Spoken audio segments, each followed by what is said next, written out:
El derecho a la información. Hay que distinguir entre el derecho humano a la información y el derecho de la información. Habitualmente hay confusión, pero el derecho de la información es el estudio del derecho a la información. El derecho de la información es todo el derecho, todo el aparato legislativo, todos los principios jurídicos y legales que se construyen en torno al derecho humano a la información. Las leyes que están relacionadas con la prensa, con la información, con el acceso a la información, todo eso es materia de estudio del derecho de la información. Lo que a nosotros nos interesa es el derecho humano a la información. Este es un derecho que está recogido en la Declaración Universal de los Derechos Humanos, quien en su artículo 19 dice: todo individuo tiene derecho a la libertad de opinión y de expresión. Este derecho incluye el no ser molestado a causa de sus opiniones, el de investigar y recibir informaciones y opiniones, y el de difundirlas sin limitación de fronteras por cualquier medio de expresión. El derecho a la información básicamente está basado en la libertad de palabra y en la libertad de pensamiento.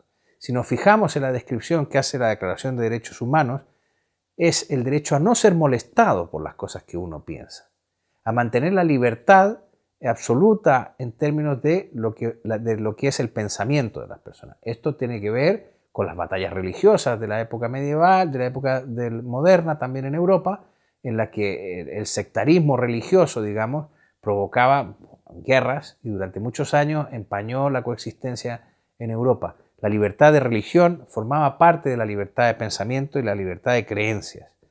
Por un lado es el derecho a no ser molestado. El segundo, el derecho a investigar, el derecho a buscar el conocimiento en todas las áreas de la sociedad, pero básicamente en el Estado, que es uno de los mayores reservorios de información y que normalmente está oculto detrás de los deseos de los funcionarios de que las cosas no se conozcan y de los deseos del poder político de que la información no fluya, con el fin de que la gente, al tener poca información, pueda manejarse en campos más acotados de su libertad.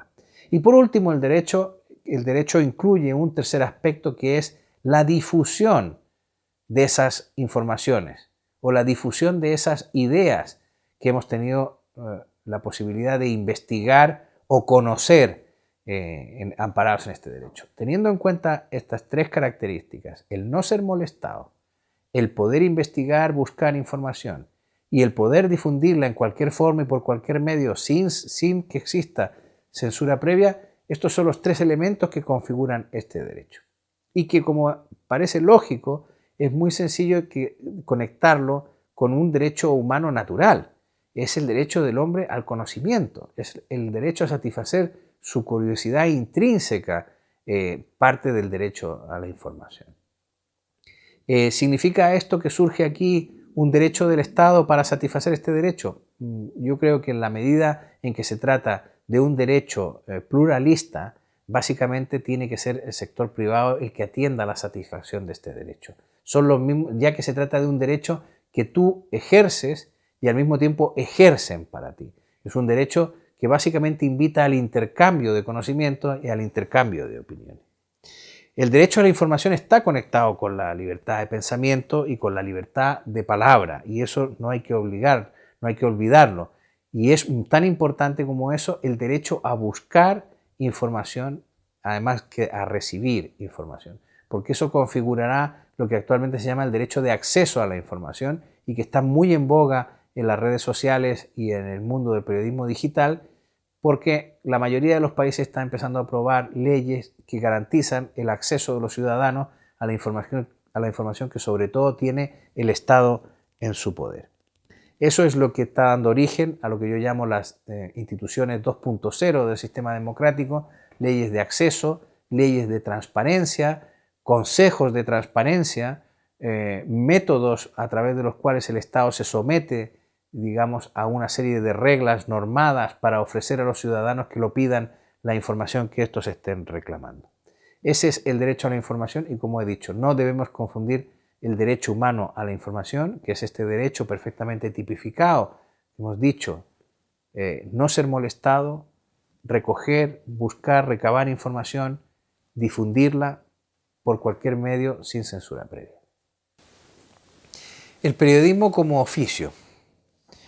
En realidad el periodismo, hay un famoso discurso de Gabriel García Márquez donde habla del oficio más bello del mundo. Y es verdad, a mi juicio el periodismo sigue siendo un oficio, aunque haya un intento por parte de los profesionales del periodismo de intentar darle una mayor alcurnia o consideración social a este oficio, a este trabajo. Precisamente esa ha sido una de las historias más reconocibles dentro del periodismo. Este oficio, para el que no se requería más preparación que el aprender de la propia experiencia, con el paso de los años se ha ido convirtiendo, se ha ido profesionalizando. Yo no creo que se haya convertido en una profesión o una ciencia. Ciencia se puede hacer a lo mejor con los estudios de Mass Communication Research que se hacen en Estados Unidos. Se puede estudiar la comunicación, pero el periodismo sigue siendo básicamente un oficio. Un oficio que tiene un carácter artesanal hasta cierto punto, la intervención manual de un trabajador intelectual, y a mí no me parece que esto suponga un menosprecio mayor, pero hay que ser consciente de que este debate entre personas que creen que el término oficio es despreciativo y otros que pensamos sinceramente que no lo es. El periodismo como oficio ha supuesto que a lo largo de los años, recordar que al principio periodistas eran aquellos jóvenes con aptitudes para escribir que se acercaban a una redacción de un periódico y que empezaban repartiendo el correo dentro de esa redacción y acababan teniendo la oportunidad de escribir o por algún azar del destino a lo mejor tener que ir a cubrir una información y tener la suerte de escribir y de ser descubiertos, digamos, por sus colegas periodistas que decían, bueno, aquí hay un talento, alguien que escribe muy bien, que hace muy bien las cosas, y así realmente era como se seleccionaba profesionalmente a un periodista. Se aprendía en la misma redacción y de allí se adquirían los conocimientos y los vicios para ejercer el periodismo. En el siglo XX ya vimos que Pulitzer ofreció a la Universidad de Columbia crear la primera escuela de periodismo, al final esta rechazó la oferta y Missouri se le adelantó. Se crearon las primeras escuelas de periodismo en torno al cambio de siglo entre el XIX y el XX, en torno a 1900. En América Latina sería un poco más tarde, en concreto en Chile, la Universidad de Chile, la Escuela de Periodismo fue fundada por el increíble interés de un venezolano llamado Miguel Enrique Otero, Miguel Otero Silva, quien regaló o donó una cantidad importante de dinero de su fortuna para que se constituyera la primera escuela de periodismo en Chile. Un grupo de periodistas que tenían un gran cariño por esta profesión pensaban que convertir en universitarios los estudios para formar a los periodistas iba a elevar el nivel del periodismo, a mejorar su función social y a acreditar de mejor manera que las personas que habían pasado por esas instituciones podían ejercer el periodismo de una mejor manera. Uno de los debates clásicos, y lo he mencionado antes, que se da en el periodismo es el de la objetividad. Este es un debate que surge a raíz de la aparición del periodismo como concepto industrial a finales del siglo XIX. Los grandes magnates, dijimos, del periodismo querían tener un periodismo no partidista, un periodismo no militante, un periodismo no ideológico que ofrecer en sus nuevos periódicos más baratos y numerosos, y para eso surgió el debate sobre la objetividad de los periodistas. Se llegó a sostener en Estados Unidos que era fundamental que el periodista se despojara de cualquier postura ideológica o postura subjetiva y se limitara a reseñar en sus textos simplemente datos objetivos, empíricamente contrastables.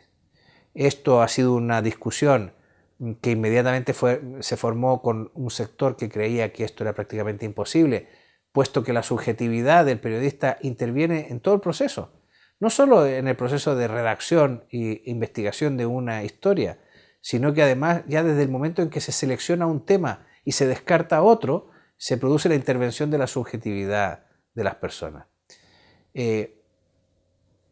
También se puede desactivar este argumento señalando que en el conocimiento humano, y para esto hay que acudir a fuentes epistemológicas o a estudiosos de la epistemología, yo citaría por ejemplo el caso del argentino Mario Bunge, que es una de las personas que más ha estudiado esto, refiriéndose a la epistemología de la ciencia, que la correspondencia absoluta entre el objeto exterior y el conocimiento que podemos tener de él está mediatizada por una enorme cantidad de factores que introducen una subjetividad que muchas veces ni siquiera somos conscientes de que existe.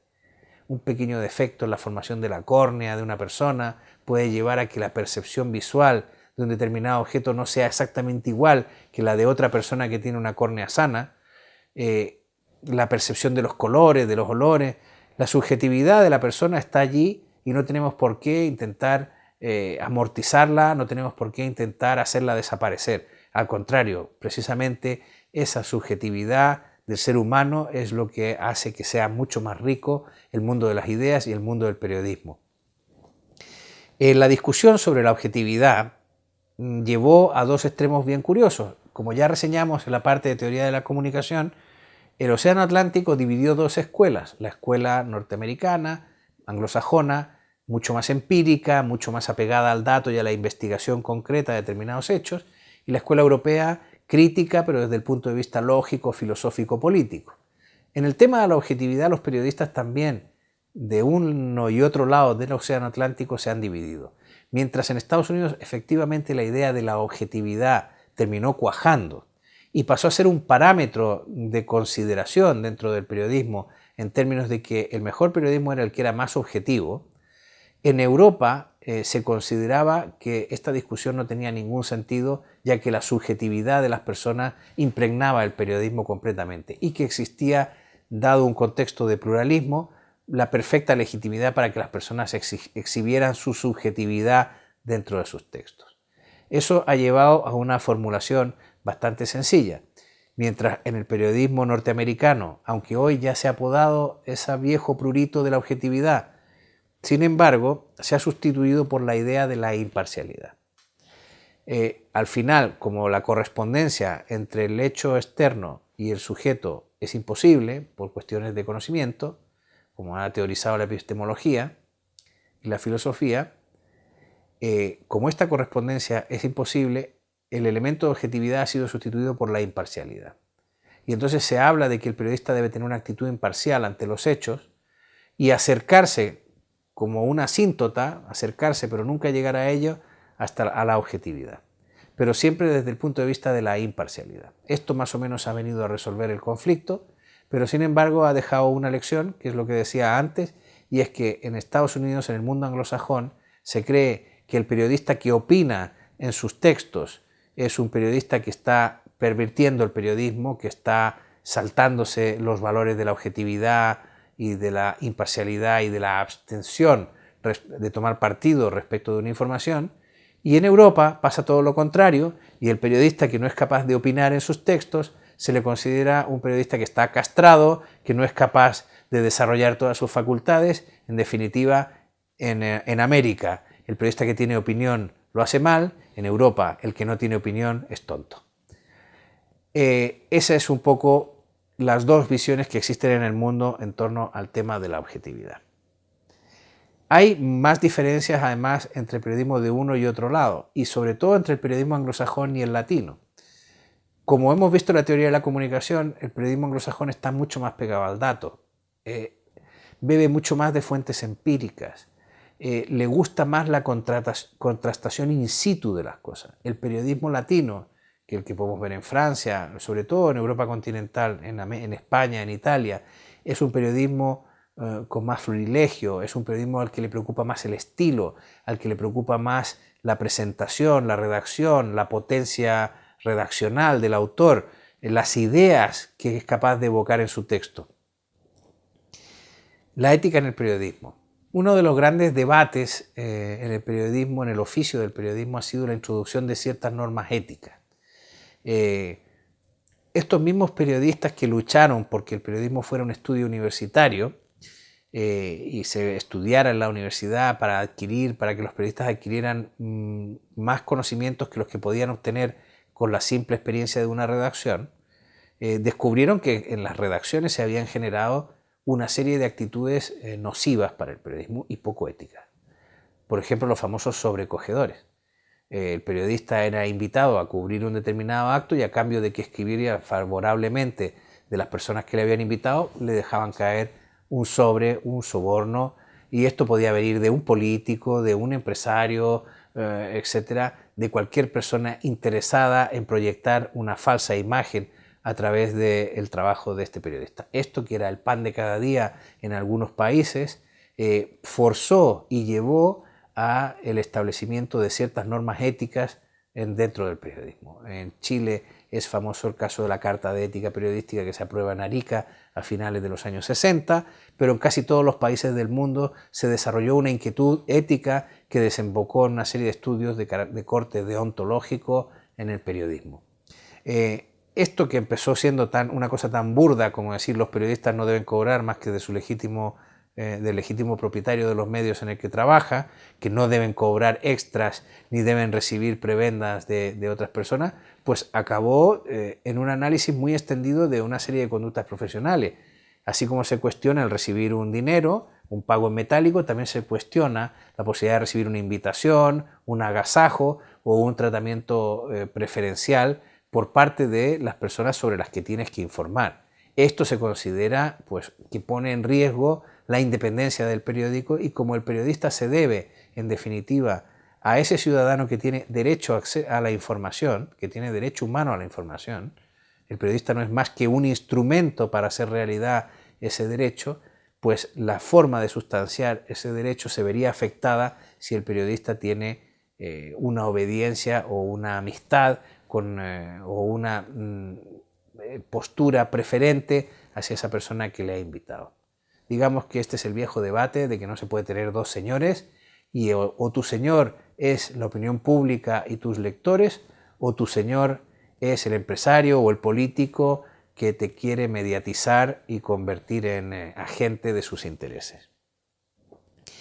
Junto con el tema de la ética en el periodismo, luego la ética ha derivado, digamos, en la creación de consejos de ética o de organismos de ética, junto con la aparición de los colegios profesionales. La aparición de los colegios profesionales es un intento gremial de defenderse de la profesión y de crear límites a quienes la pueden ejercer. Es una barrera de entrada. Los colegios profesionales obligatorios nacieron como obligatorios. Es curioso, pero poca gente se acuerda de que los colegios profesionales y las listas profesionales surgieron con los regímenes fascistas europeos. Una de las listas más famosas es la que creaba Mussolini en Italia, en donde el Estado determinaba quiénes podían ejercer el periodismo y quiénes no. Esto también ocurrió en España. Y curiosamente también ocurrió en América Latina, donde los colegios profesionales son un concepto que ha tenido un enorme éxito dentro de la profesión. Sin embargo, son entidades que, si son obligatorias, son absolutamente rechazables, porque al final terminan convirtiéndose en elementos corporativos que convierten a los periodistas en un cuerpo social separado del resto de la sociedad, y que genera sus propios intereses, y que al mismo tiempo termina acabando como un lobby, funcionando como un lobby dentro de la sociedad. Un colegio profesional concebido en un entorno de libre afiliación, y siempre que no sea prescriptor ni obligatorio para acceder a determinados puestos de trabajo, es perfectamente comprensible dentro de una sociedad democrática. Un colegio profesional obligatorio, por ejemplo, como ocurría en países como Venezuela, como ocurrió antes de 1973 en Chile, son organismos que restan libertad a la sociedad. Una simple anécdota. Tomás Eloy Martínez, autor, periodista argentino y uno de los más acreditados intelectuales latinoamericanos, autor de la novela de Perón y de Santa Evita, tuvo que vivir su exilio. Era un periodista muy reconocido en Argentina, y sin embargo tuvo que exiliarse en Venezuela durante un tiempo cuando se produjo la llegada de los militares al poder en Argentina. Tomás Eloy fue a Venezuela y había un colegio profesional de periodistas. Como Tomás Eloy no pudo convalidar sus estudios de periodismo o su experiencia como periodista simplemente en Venezuela, no podía pertenecer al colegio de periodistas venezolanos.